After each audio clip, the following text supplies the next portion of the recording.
Hi, Shelby. This is Mr. Polk, your economics teacher. There seems to be some miscommunication about assignments.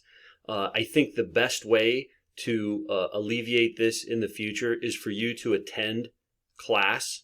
That would be your 7th period economics class at those designated times. And so that's going to be the best way to move forward with this. Otherwise, there's going to be continue to be frustration and miscommunication. What I'd like to do today is go through what you need to be doing when you turn in these assignments.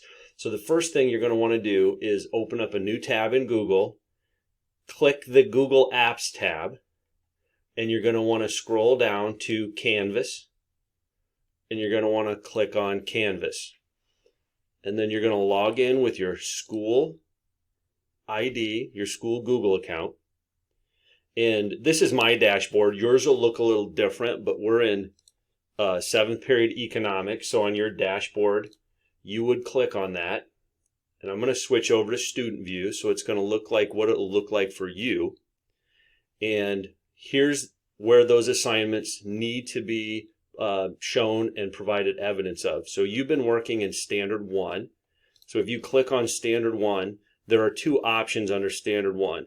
Standard 1 lesson material is the material I give you to learn. These are the lessons that we work on in class that you've been missing that are really important. So Standard 1 lesson material is where I provide you the evidence you need to be successful.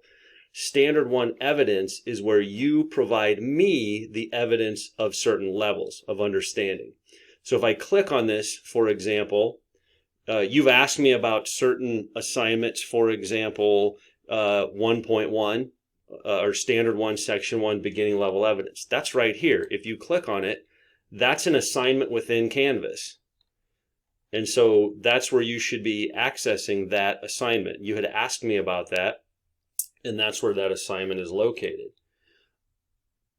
So the other one I think you asked about was Chapter 3, Section 3. So let's go to that.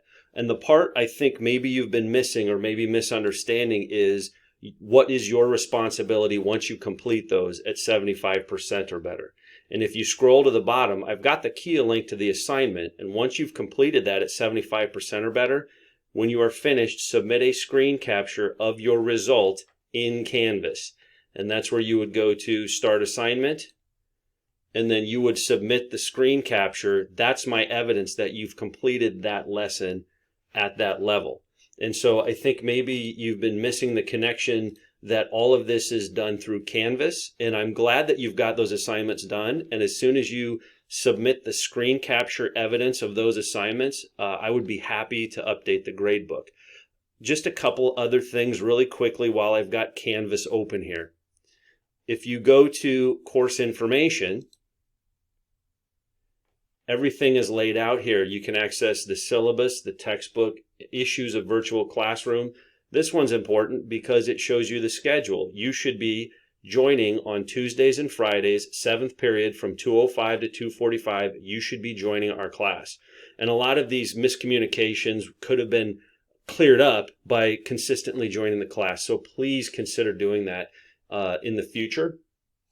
And then a couple other things. If you have other questions about the course, I have this page, frequently asked questions, and that's where I go over things like how are grades determined in this class. That gives you clarification on what grade level based on the evidence you provide, where that's going to fall, if you need to do some kind of reassessment at some level. And so I add to this as I get more questions, I add to this page as well. And so I would suggest that every day you work on econ, you first start by going to Canvas. And that's where you're going to be able to access the lessons, provide the evidence that you need for a grade determination. Please send me an email if you have any questions over any of this stuff, and I would be glad to help you. But also, please join our class today. And so we might have a little bit of time where we can have a conversation at the end of class. That would be great as well. Hope to see you later. Thanks.